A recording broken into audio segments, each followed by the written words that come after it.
నమస్కారం. మనసు మెచ్చే కథలకు స్వాగతం. ఇవాల్టి నవల మానిని మనస్సు, 2వ భాగం. నీకు పీడకల వచ్చిందేమో తల్లి, నన్ను నీ రూమ్లో పడుకోమంటావా? అమ్మ మీద కోపం వచ్చింది. అక్కర్లేదు, వెళ్ళిపోమ్మన్నాను. నేను రాత్రి చెప్పింది నువ్వు నమ్మలేదు కదూ. అతను రోజు ఆ అమ్మాయిని బాధిస్తున్నాడు, రోజు ఏడుస్తుంది అన్నాను అమ్మతో. అమ్మ నా ముఖంలోకి ఏదోగా చూసింది. ఏమిటే నన్ను అలా చూస్తావు? ఏం లేదులే, ఆ అమ్మాయి చాలా సంతోషంగా ఉంది, వాళ్ళిద్దరు చాలా అన్యోన్యంగా ఉంటారు. అంటే నేను అబద్ధం చెప్తున్నానని నీ అభిప్రాయమా? నీకు బహుశా పీడకలలు వస్తున్నాయో ఏమోనని భయపడుతున్నాను. లేదమ్మా, నేను చదువుకుంటూనే కూర్చుంటాను. అంతగా చదవద్దే అని అందుకే మొత్తుకుంటాను నేను. నీదో చాదస్తం. విసుక్కుంటూ అమ్మ దగ్గర నుంచి లేచి నా రూంలోకి వెళ్ళిపోయాను. ఆ రోజు నుంచి అసలు విషయం కనుక్కోవాలనే పట్టుదల నాలో పెరిగింది. వాళ్ళిద్దరినీ ఓ కంట కనిపెట్టసాగాను. అమ్మ నా మాట నమ్మడం లేదు. నన్ను పిచ్చిదాన్ని చూసినట్టు భయం భయంగా చూడసాగింది. అమ్మ నాన్న ఏదో మాట్లాడుకోవడం విన్నాను. దాన్ని డాక్టర్కు చూపించండి, ఆ చదువు మాన్పించండి అంటుంది. నన్ను చూసి సంభాషణ ఆపేశారు. అమ్మ భయం తలుచుకొని నేను నవ్వుకున్నాను. కాలేజీకి సెలవులు. ఆ అమ్మాయి మధ్యాహ్నం అమ్మ దగ్గరకు వచ్చింది. నన్ను చూసి సందేహిస్తూ గడపలోనే నిల్చుంది. రండి, నిలబడిపోయారేం? నవ్వుతో ఆహ్వానించాను. ఆ అమ్మాయి ముఖం ఇబ్బందిగా పెట్టింది. రండి పిన్నిగారు వస్తుంది, కూర్చోండి అన్నాను. ఆ అమ్మాయి కూర్చుంది. ఆమె ముఖంలోకి పరిశీలనగా చూశాను, జాలిగా చూశాను. కానీ ఆ అమ్మాయి ముఖంలో ఎలాంటి బాధ కనిపించలేదు. కళ్ళల్లో ఉత్సాహం తొంగి చూస్తుంది. ఆ వయసు అలాంటిది, ఎన్ని కష్టాలైనా సులభంగా భరించగల వయసు కదా అనుకున్నాను. నాతో మాట్లాడకూడదా? ఆ అమ్మాయి ఇబ్బందిగా చూసింది. మీరు పెద్ద చదువులు చదువుతున్నారు, మీతో నేనేం మాట్లాడగలను అన్నది ఆ అమ్మాయి తల వంచుకునే. దానికేమిటి? ఆ అమ్మాయి పెద్ద కళ్ళను పైకెత్తి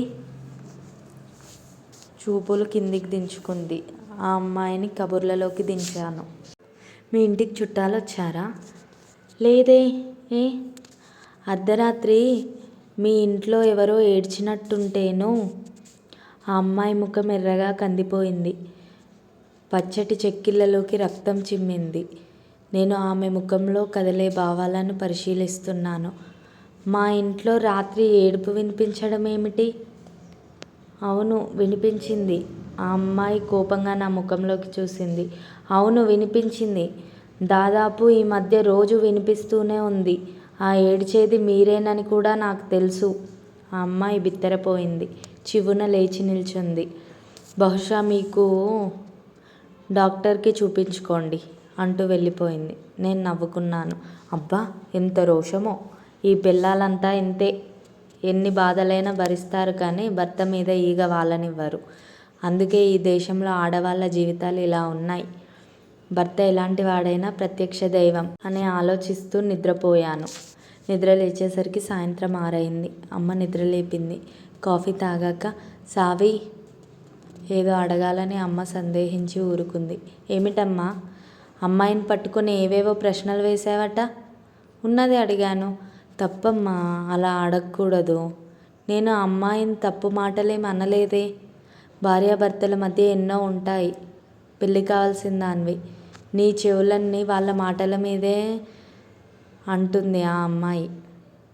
పైగా మీ అమ్మాయికి త్వరగా పెళ్లి చేయండి అని కూడా అన్నది. నాకు ఎలాగో అనిపించింది సావిత్రి. వాళ్ళ సంగతులన్నీ నీకెందుకు చెప్పు? ఎవరైనా విన్నా ఏమనుకుంటారు? నాకు అమ్మ మీద చిరాకేసింది. అక్కడి నుంచి లేచి వచ్చేశాను. నా మనసు బగ్గుమంటుంది. ఆ అమ్మాయి అమ్మకు ఏం చెప్పింది? పుస్తకం తెరిచాను, చదవలేకపోయాను. లైబ్రరీకి వెళ్ళాను. 7 గంటలకు వచ్చాను. అమ్మ నాన్న ఏదో మాట్లాడుకుంటూ ఉన్నారు. నన్ను చూసి సంభాషణ ఆపారు. ఏమిటి మాట్లాడుతున్నాను? నా గురించేనా అన్నాను. అవునమ్మా, మీ అమ్మ నీకు త్వరగా వివాహం చేయమంటుంది అన్నారు నాన్నగారు. నేను నాన్న ముఖంలోకి చూశాను. రోజు అనుకుంటూనే ఉన్నాం, పరీక్షలు కాగానే చేద్దామనుకున్నాం. పరీక్షలు అయిపోయాయిగా నాన్న అన్నారు. అంతవరకు చెప్పి సావిత్రి ఆగి, అనసూయ ముఖంలోకి చూసింది. అనసూయ చాలా శ్రద్ధగా వింటుంది. డాక్టర్ రామం గుర్తున్నాడా అను? ఆమె గుర్తు తెచ్చుకుంటూ. రాయవేలూరులో హౌస్ సర్జన్ చేసి కౌలాలంపూర్ వెళ్ళి పరీక్ష రాసి వచ్చాడు. మీ మేనత్త కొడుకు కదూ, అతడేనా? అవును, పొట్టిగా నల్లగా. అంతేకాదు, చప్పి ముక్కు, లావు పెదవులు. వాక్యం పూర్తి చేసింది సావిత్రి. అతనే మా బావ రామం.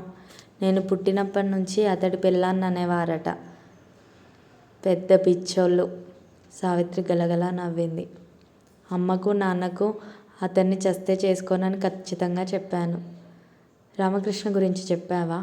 అప్పుడు చెప్పలేదు, తర్వాత తెలిసిందిలే. నేను పెళ్లి చేసుకోను, PhD చేస్తాను అని చెప్పి నా గదిలోకి వెళ్ళిపోయాను.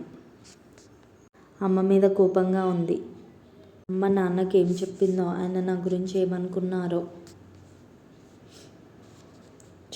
అదేంటి సావిత్రి? అప్పుడు నేను అనుకున్నది చెప్తాను. సరే చెప్పు. అమ్మకు అసలు ఆ పిల్ల ఏం చెప్పిందో ఎంత అడిగినా అమ్మ చెప్పలేదను. సావిత్రి ఆవలించింది. మంచినీళ్ళు కావాలి అంది. అనసూయ మంచినీళ్ళు తెచ్చింది. అనసూయ వంటింట్లోకి వెళ్ళి మినప్పప్పు నీళ్ళలో వేసి వచ్చింది. సావిత్రి పడుకొని ఉన్నది. నిద్రపోయావా? లేదు, ఆలోచిస్తున్నాను అంటూ లేచి కూర్చుంది. ఆ తర్వాత ఏం జరిగిందో చెప్తావా? నిద్రొస్తుంటే వద్దులే, రేపు మాట్లాడుకోవచ్చు. ఇప్పుడే చెబుతాను ఉద్రేకంగా అన్నదామె. అయితే చెప్పు. అనసూయ మంచం మీద కూర్చొని అన్నది. ఆ తర్వాత నేను కొన్ని రోజులు వాళ్ళ విషయం పట్టించుకోలేదు. ఆ భార్యాభర్తలు ఎవరు ఎదురుపడ్డా కన్నెత్తి చూడడం కూడా మానేశాను. అప్పుడప్పుడు ఆ అమ్మాయి ఏడుపు వినిపిస్తూనే ఉంది. నాకెందుకులే అని సర్దుకొని నిద్రపోవడానికి ప్రయత్నించేదాన్ని. అయినా ఆ అమ్మాయి అంటే నాకు అమితంగా జాలి వేసేది. ఆ అమ్మాయిని ఆ రాక్షసుడు ఏం చేస్తున్నాడో అతని బారి నుండి ఆమెను తప్పించాలనిపించేది. మా బాబాయి కొడుకు పెళ్ళికి అమ్మా నాన్న వెళ్ళారు. నేను రానన్నాను. ఇంట్లో ఒక్కదాన్నే ఉన్నాను. ముందు అమ్మ నన్ను వదిలి వెళ్ళనన్నది. నా బలవంతం మీద బయలుదేరింది. పనిమనిషి పొద్దుపోయేదాకా ఉండి వెళ్ళిపోయేది. అమ్మా నాన్న ఊరికి వెళ్ళి 3 రోజులయింది. ఆ 3వ రాత్రి ఇప్పటికీ మర్చిపోలేదు. 12 దాటింది. అలసటగా పడుకున్నాను. అప్పుడే కునుకు పట్టింది. ఎవరో వీపు మీద చరిచినట్టు తుల్లిపడి లేచి కూర్చున్నాను. ఎవరిదో కెవ్వున కేక వినిపించి నిద్రలో నుండి మెలకువ వచ్చింది. నాకు వెన్నెముకలో నుండి ఏదో జరజర పాకుతున్నట్లు ఒళ్ళు జలధరించింది. సన్నగా ఏడుపు వినిపిస్తోంది. అంతా నిశ్శబ్దం. టేబుల్ గడియారం ఆ నిశ్శబ్దాన్ని కొలుస్తున్నట్టు టిక్ టిక్ టిక్ అంటూ ఉన్నది. ఇవాళ ఇది ఇంత పెద్ద శబ్దం చేస్తుందేమిటి అనిపించింది. మళ్ళీ సన్నగా ఏడుపు. ఏడుపే. మనిషి ప్రాణం బలవంతంగా పోతున్నప్పుడు వచ్చేలాంటి ఏడుపు. ప్రాణం శరీరాన్ని వదల్లేక పడే మదన ఆ ఏడుపులో వినిపిస్తుంది. అబ్బా, ఎంత భయంకరంగా వర్ణిస్తున్నావే అన్నది అనసూయ. నీకు నేను చెబుతుంటేనే ఇంత భయంగా ఉంది కదా. మరి అప్పటి నా మానసిక స్థితి ఆలోచించు. నేనైతే నా గుండె ఆగి చచ్చిపోయేదాన్ని. సావిత్రి అదోలా నవ్వింది. చెప్పు. ఆ తర్వాత? మధ్య ప్రశ్నలు వేస్తే నేను చెప్పలేను. సారీ, మళ్ళీ నోరు తెరవను, చెప్పు. సావిత్రి ఓ క్షణం ఆలోచిస్తూ కూర్చుంది. ఆమె చూపులు ఆ గదిలో దేన్ని చూడ్డం లేదు. చూపుల్ని చూడలేక అనసూయ పక్క చూపులు చూడసాగింది. నా గదిలో నుంచి డ్రాయింగ్ రూముకు ఆనుకొని వాళ్ళ వాటాలో బెడ్రూమ్ ఉన్నది. మంచం దిగాను. తలుపు సందులో నుంచి చూడ్డానికి ప్రయత్నించాను. వెలుగు మాత్రమే కనిపించింది. ఆ ఏడుపు మరీ పెద్దదైంది. వేటగాడి బాణం తగిలిన జంతువులా ఏడుపు వినిపిస్తున్నది. తలుపు వారగా బీరువా పెట్టి ఉండడం వల్ల ఏమీ కనిపించడం లేదు. నేను ఆ అరుపును భరించలేకపోయాను. నన్ను చంపకండి, మీ కాళ్ళు పట్టుకుంటాను.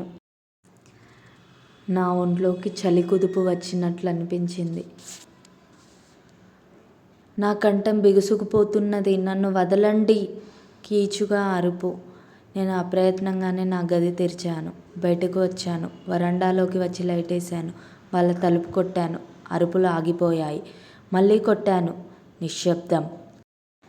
తలుపు తీయండి అని గట్టిగా అరవసాగాను. తలుపులు తెరుచుకున్నాయి. ఎదురుగా అతను కనిపించాడు. కళ్ళు ఎర్రగా ఉన్నాయి. నాకు ఒళ్ళు జల్లుమంది. మాట పెగల్లేదు. వెర్రి చూపులు చూస్తూ నిల్చున్నాను. అతడు నా ముఖంలోకి పరీక్షగా చూశాడు. నేను తడబడ్డాను. ఏమిటి ఇలా వచ్చారు అర్ధరాత్రి పూట? అతని కంఠం అదోలా ఉంది. అబ్బే అదేం లేదు. అతను అదోలా నవ్వాడు. నేను ధైర్యాన్ని కూడదీసుకుంటూ ఏదో చెప్పాలనే ప్రయత్నంలో ఉండగానే, అంటే ఊరికే అర్ధరాత్రి తలుపు కొట్టారా? అడిగాడు అతను. నా గొంతుకేదో అడ్డం పడినట్టు బేలగా చూశాను. ఏం కావాలో చెప్పండి. నాకా? మీకే. ఏమీ వద్దు. మరి? ఏవో అరుపులు వినిపిస్తేను. అరుపులా? ఎక్కడ? ఎంత అమాయకంగా అడుగుతున్నాడో. బయటి నుంచా? చాలా తెలివైనవాడు. చెప్పరే, పదండి చూద్దాం అంటూ బయటకి దారి తీశాడు. బయట నుండి కాదు. మరి? ఆశ్చర్యాన్ని నటించాడు. మీ గదిలో నుంచి కటువుగా అన్నాను. మా గదిలో నుంచా? విస్మయం చెందినట్టు నటించాడు. అవును, మీ గదిలో నుంచే. అతను నవ్వాడు. ఆ నవ్వులో ఎగతాళి ఉన్నట్టు తోచింది. ఎంత అమాయకంగా నటిస్తున్నాడు. సంస్కారం గలవాడిలా కనిపిస్తాడు. కానీ మనిషి కాదు, రాక్షసుడు. అంతా నటన. మేకవన్నె పులి. ఏమీ ఆలోచిస్తున్నారు? మీకేదో పీడకల వచ్చినట్టుంది అన్నాడు. అంతా దొంగ వేషం. అతి తెలివిగా నటిస్తున్నాడు. నాకేం పీడకల రాలేదు. మీ గదిలో నుంచే అరుపులు ఏడుపులు వినిపించాయి. మీ భార్యను పిలవండి అన్నాను. నిద్రపోతుంది తాపీగా అన్నాడు. నిద్రపోతుందా? అతన్ని చూస్తూ అడిగాను. అతనిలో బొత్తిగా భయం లేదు. అవును, లేపమంటారా? అతి మామూలుగా అన్నాడు. నేను పిచ్చిదానిలా అతని ముఖంలోకి చూశాను. ఏమిటి అలా చూస్తారు? వెంటనే సమాధానం ఇవ్వలేకపోయాను. ఒంటరిగా ఉన్నారు, భయంగా ఉన్నట్టుంది. మా గదిలోకి వచ్చి పడుకోండి. నేను కోపంగా రోషంగా అతని ముఖంలోకి చూశాను. పర్వాలేదు రండి, నేను ఈ వరండాలో పడుకుంటాను. మా ఆవిడను లేపనా? జాలిపడుతున్నట్టు అడిగాడు. నాకేం భయం లేదు. కేకలు వినిపించి వచ్చానంతే. గిర్రున తిరిగి మా వాటాలోకి వచ్చాను. పడుకున్నాను. ఇంతకు నిద్ర పట్టలేదు. అబ్బా, ఏం మనిషి! ఎంత నటన! చాలా వింత మనిషి. తెల్లవారి వాళ్ళ వాటా వైపు చూశాను. 11 అయింది. అతను ఆఫీసుకు వెళ్ళిపోయి ఉంటాడనే నమ్మకంతో తలుపు కొట్టాను. నేను దిమ్మరిపోయాను. మీరా? రండి. రాత్రి ఏమి జరగనట్టే అతి మామూలుగా. మీరు ఆఫీసుకు వెళ్ళలేదా?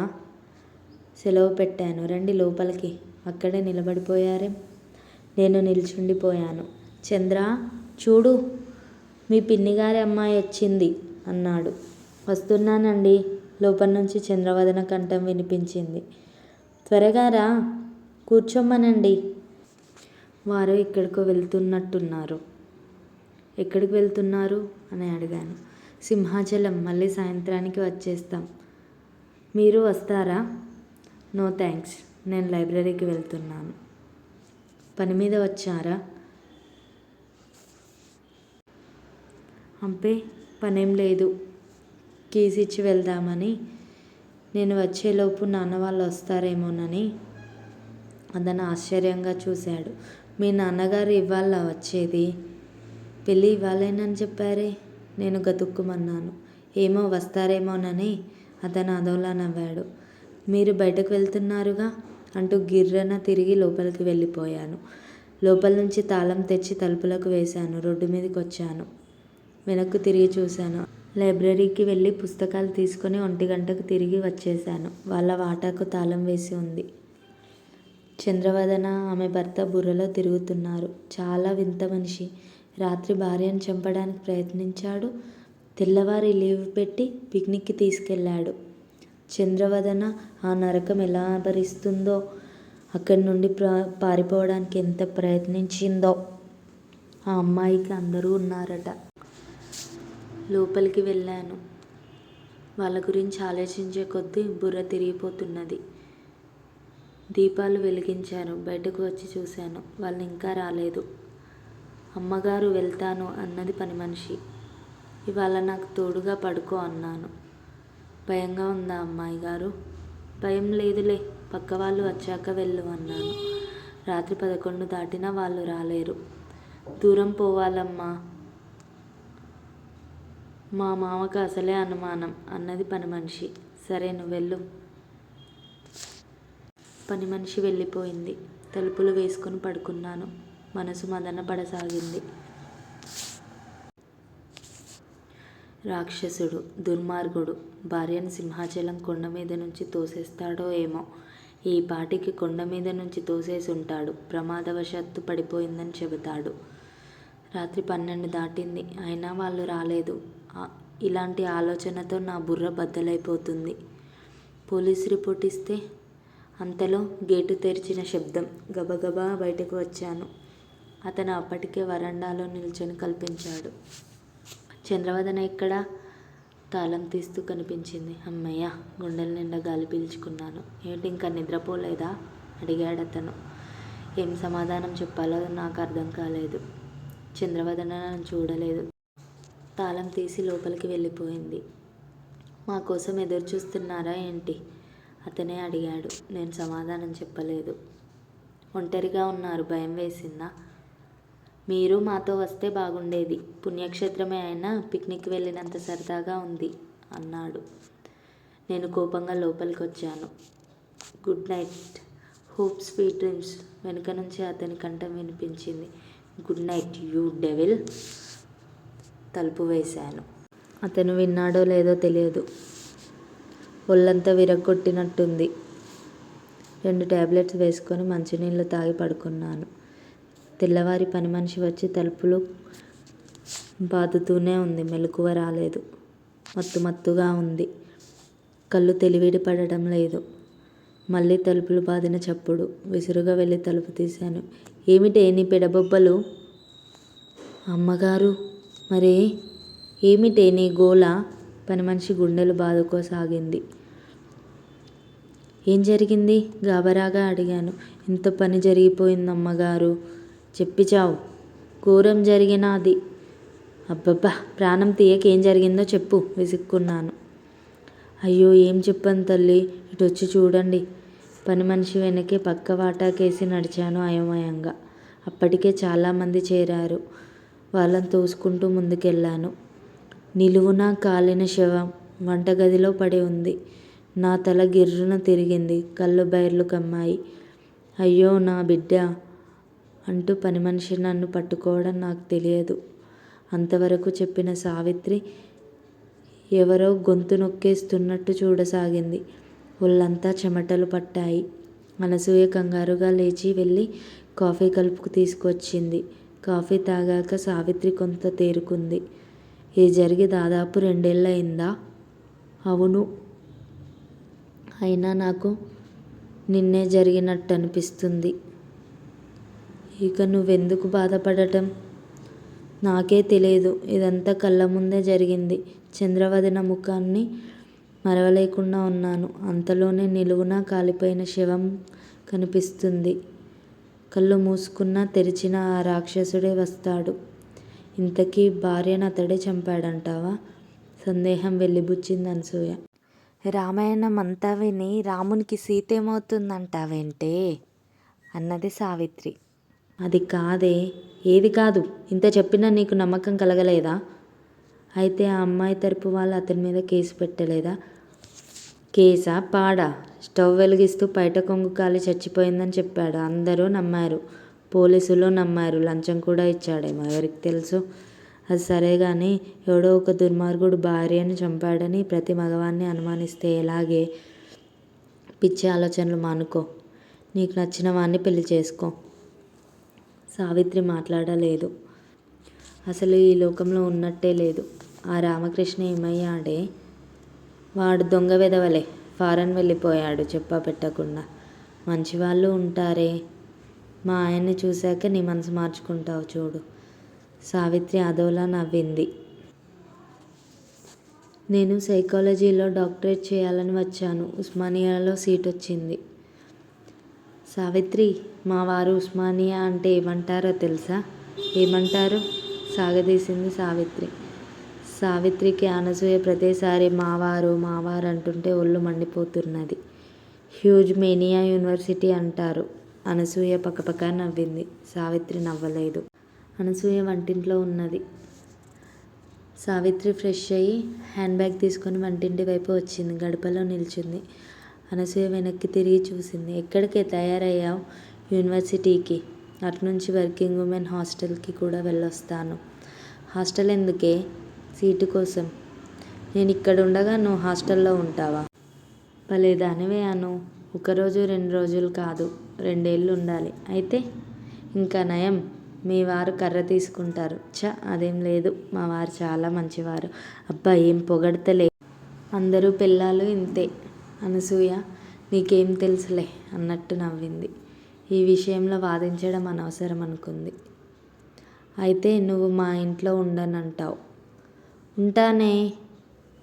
కానీ నీ మొగుడు నన్ను ప్రేమించడం మొదలు పెడితే నా కోసం మొగుడిని త్యాగం చేస్తావా? అనసూయ సావిత్రి ముఖంలోకి విస్మయంగా చూసింది. ఏమిటి అలా చూస్తున్నావు? భయపడకు. నేను నీకు ద్రోహం చేయను. ఏమిటి ఆ పిచ్చి మాటలు? సావిత్రి ముఖం సీరియస్గా అయింది. కళ్ళెర్రబడ్డాయి. నీకు కూడా నేను పిచ్చిదానిలా కనిపిస్తున్నానా? అమ్మ ఎప్పుడు ఆ మాటే అంటుంది. సారీ, మాట వరుస కన్నాలే. సరే, వస్తాను. త్వరగా వచ్చే, నీకోసం ఎదురు చూస్తూ ఉంటాను. ఒకవేళ ఆలస్యమైతే నువ్వు నా కోసం వెయిట్ చేయకు. భోజనం చేశాయి. అదేం కుదరదు. నీకోసం ఎదురు చూస్తూ ఉంటాను, మర్చిపోకు. నువ్వు మొండిదానివే. పెళ్ళయ్యాక కూడా మారలేదన్నమాట. సరే, వస్తానులే అంటూ సావిత్రి బయటకు వెళ్ళిపోయింది. సావిత్రి పూర్తిగా మారిపోయింది. దాని మాటలు ఒక్కోసారి అసాధారణంగా ఉంటున్నాయి. ప్రేమించిన వాడు మోసం చేశాడు. బాగా ఫ్రస్ట్రేషన్ వచ్చినట్టుంది. మగవాళ్ళంతా మోసగాళ్ళనే భ్రమలో పడింది. తన భర్తను చూశాక అది తప్పక తన అభిప్రాయాన్ని మార్చుకుంటుంది. మంచివాణ్ణి చూసి దాన్ని ఒక ఇంటిదాన్ని చేయాలి. ఒక్కోసారి కారణం లేకుండా ఉద్రేకపడుతుంది. అప్పుడు దాని ముఖం వికృతంగా ఉంటుంది. కళ్ళల్లో ఏదో భయం కనిపిస్తుంది. మానసికంగా బాగా దెబ్బతిన్నట్టుంది. ప్రపంచంలోని మగవాళ్ళంతా రామకృష్ణలే అనుకుంటుంది. దాదాపు మధ్యాహ్నం 2 గంటలకు సావిత్రి వచ్చింది. ఉత్సాహంగా ఉంది. వస్తూ యాపిల్ పళ్ళు కొనుక్కొచ్చింది. ఇవెందుకే? తినడానికి. నవ్వింది. సీటు దొరికిందా? అడ్వాన్స్ కూడా కట్టొచ్చాను. రేపు వెళ్ళిపోతాను. రేపు వెళ్తావా? వీల్లేదు. మా వారు వచ్చాకే నువ్వు వెళ్ళాలి. ఇద్దరూ ఏదో మాట్లాడుకుంటూ భోజనం చేసేశారు. చీకటి పడింది. అనసూయ ఆవలించింది. నిద్ర వస్తుందా? అవునే. మీ ఆయన ఎప్పుడొస్తాడే? రేపు రావాలి. అనసూయ లేచింది. ఎక్కడికే? చివ్వున లేచి కూర్చుంది సావిత్రి. నువ్వు పడుకో. పాలు తోడుపెట్టి ఫ్రిడ్జ్లో పెట్టి వస్తాను. అనసూయ డైనింగ్ హాల్లోకి వచ్చింది. వెనకే సావిత్రి కూడా వచ్చింది. నాకు ఈ మధ్య ఒంటరిగా రాత్రిళ్ళు ఉండాలంటే భయం వేస్తుందే. అంత భయమైతే ఎలా? మరి హాస్టల్లో ఎలా ఉంటావు? గదికి 4 ఉంటారు. కిటికీ తలుపులు వేసేదా? అన్నది. సావిత్రి కంఠం వణికింది.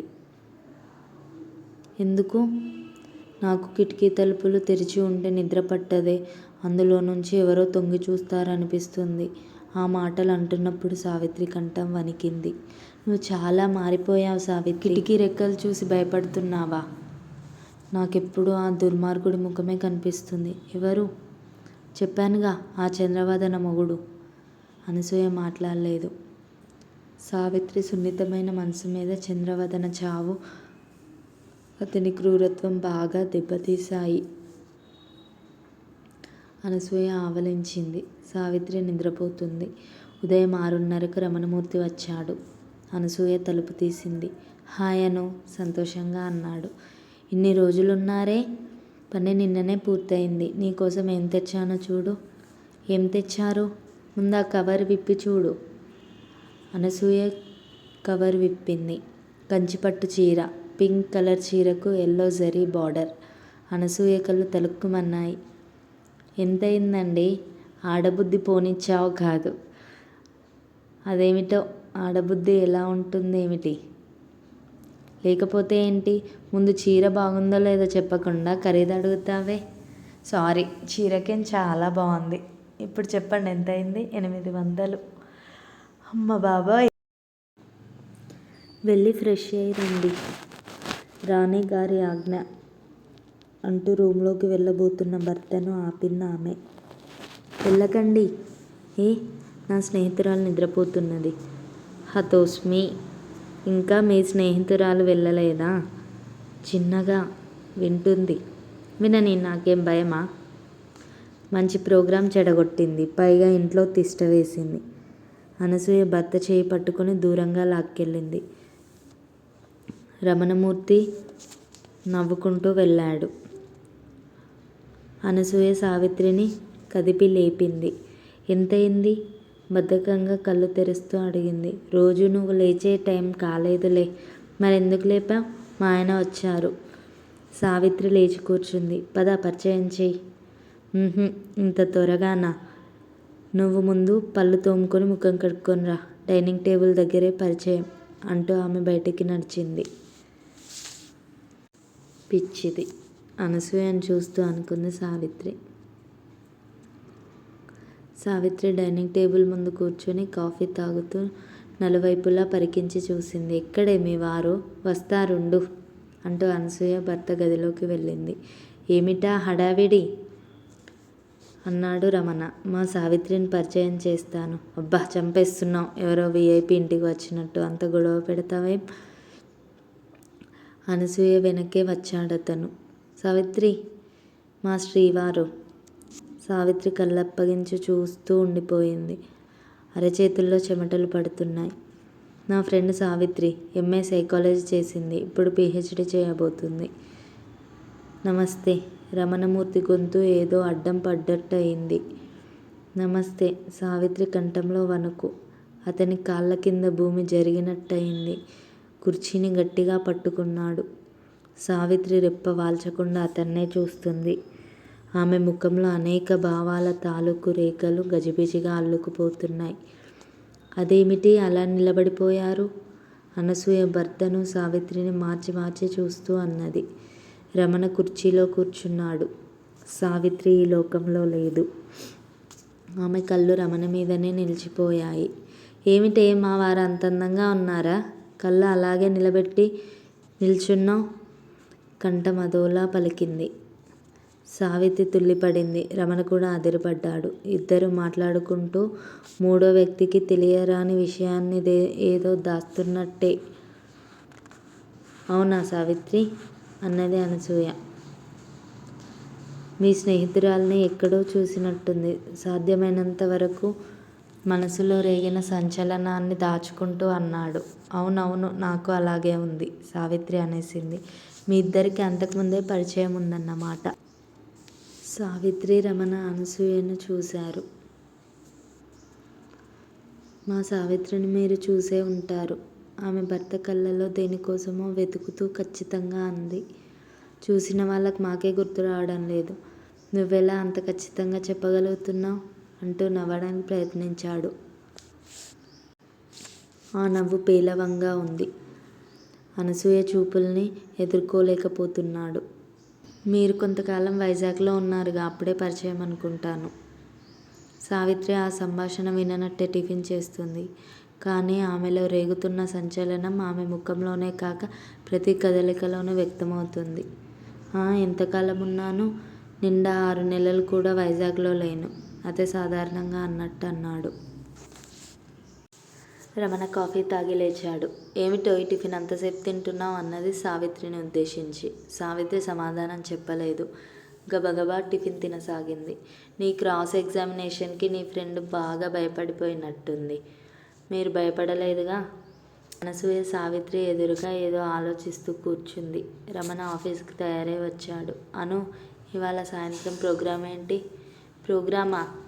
అదే నీ ఫ్రెండ్ వచ్చిందిగా, మేము రోజు తిరుగుతూనే ఉన్నాం. మరి నీ ఫ్రెండ్ని నేను కూడా ఎంటర్టైన్ చేయొద్దు? తప్పకుండా. ఈరోజు రెస్టారెంట్కి వెళ్దాం. ఓకే, వస్తానండి సావిత్రి గారు.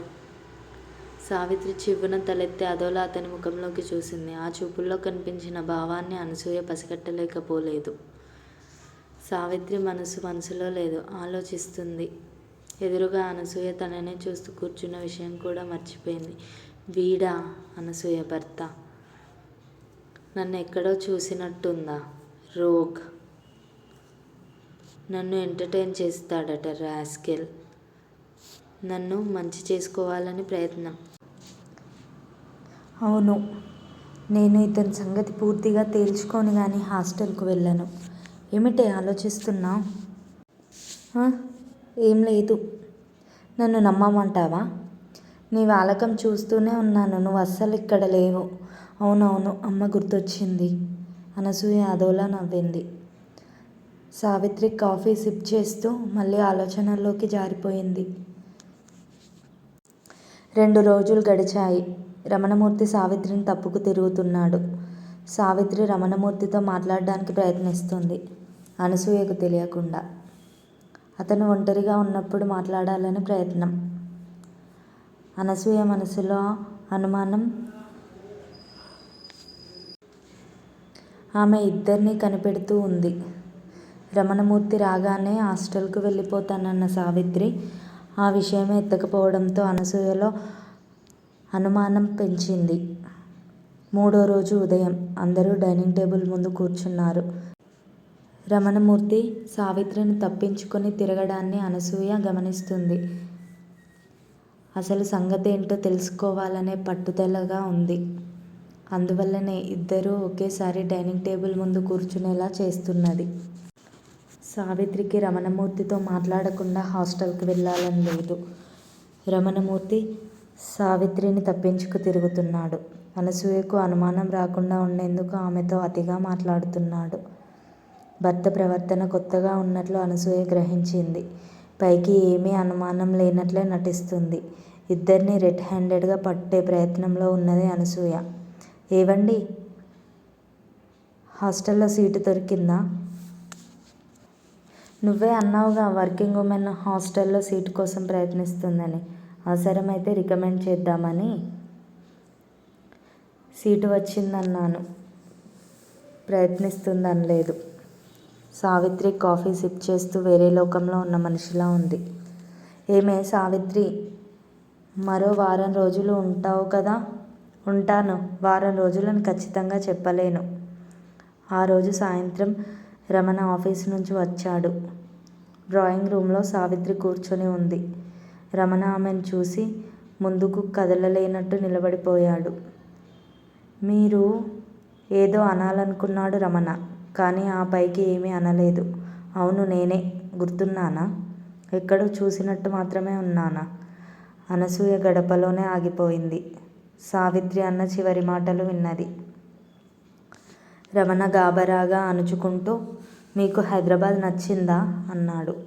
నచ్చినా నచ్చకపోయినా 2 ఏళ్ళు ఉండాల్సిందేగా. మీ గైడ్ ఎవరు? ఎంఎన్ రెడ్డి గారు. అనసూయ ఇద్దరినీ మార్చి మార్చి చూడసాగింది. అను, కాఫీ ఇవ్వవా? నవ్వుతూ అడిగాడు రమణమూర్తి. అనసూయకు అద్దం తీసుకొచ్చి ముఖం చూసుకో అని భర్తకు ఇవ్వాలనిపించింది. ఎందుకివ్వను? నేను ఉన్నది అందుకేగా అంటూ వంటగది కేసి వెళ్ళింది అనసూయ. రమణమూర్తి ఆమె వెనకే లోపలికి వెళ్ళాడు. సావిత్రి రమణమూర్తిని చూస్తూ కసిగా నవ్వుకుంది. ఎంతకాలం తప్పించుకు తిరుగుతావో చూస్తాగా అనుకుంది. కసిగా మునిపంటితో పెదవిని కొరుక్కుంది. పెదవి చిట్లి రక్తం వస్తుంది కూడా ఆమెకి తెలియలేదు. కాఫీ తీసుకో. అనసూయ సావిత్రికి కాఫీ అందించింది. అరే, అదేమిటి పెదవి చిట్లి రక్తం వస్తుంది? అన్నది అనసూయ ఆశ్చర్యంగా. పొరపాటుగా పెదవి కరుచుకున్నాను అంటూ కాఫీ అందుకుంది. పైటతో పెదవి రక్తాన్ని అద్దుకుంది. అనసూయ వెళ్ళిపోయింది. రమణమూర్తి బట్టలు మార్చుకొని బయటకు వెళ్ళాడు. సావిత్రి డ్రాయింగ్ రూంలో కూర్చొని ఇంగ్లీషు నవల చదవడానికి ప్రయత్నిస్తోంది. అనసూయ వంట చేస్తోంది. ఆమె మనసు ఆక్రోశిస్తున్నది. తన భర్తకు సావిత్రికి పరిచయం ఉన్నది. అది మామూలు పరిచయం కాదు. అందుకే ఇద్దరూ వింతగా ప్రవర్తిస్తున్నారు. తనకు ఆ మాత్రం బుర్ర లేదనుకుంటున్నట్టున్నారు. సావిత్రికి మగవాళ్ళంటే కసి. దానికి కారణం డిసప్పాయింట్మెంట్. తన భర్త ఒక పెద్ద నటుడు. అతని నటన తను అర్థం చేసుకోలేకపోయింది. ఈ 6 నెలలు ఎంత ప్రేమ ఒలకబోశాడు. ఏదో జరిగింది.